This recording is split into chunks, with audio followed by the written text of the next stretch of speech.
মানিকগঞ্জ, যশোরের শার্শা ও বেনাপোলে বন্যায় ভেসে গেছে কোটি টাকার মাছ। এতে ক্ষতিগ্রস্ত মৎস্য চাষিরা নিঃস্ব হয়ে পথে বসার উপক্রম। প্রতিনিধিদের তথ্যচিত্রে ডেস্ক রিপোর্ট।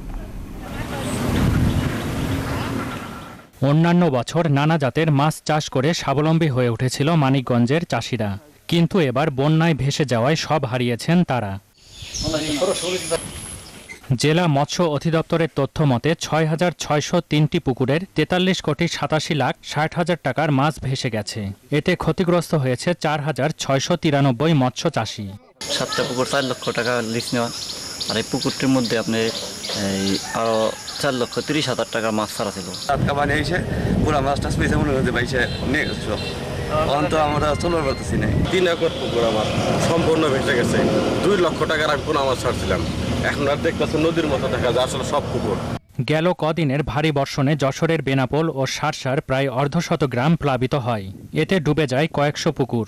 আমার তো সব বুড়ি গেছে, অন্য চাষি সব ক্ষতিগ্রস্ত হয়েছে, সব বুড়িয়ে গেছে। 2-3 দিন বর্ষায় পাট ধান সব বুড়িয়ে গেছে, ব্যাপক ক্ষতি হয়েছে মাঠের। শুধু মাছ নয়, ক্ষতিগ্রস্ত হয় 1300 হেক্টর আমন, আউশ ধান সহ সবজি ক্ষেত। যদি নিষ্কাশন ব্যবস্থা উন্নত হয় তাহলে আমাদের এই সকল ফসলের ক্ষয়ক্ষতি অনেক লাঘব হবে।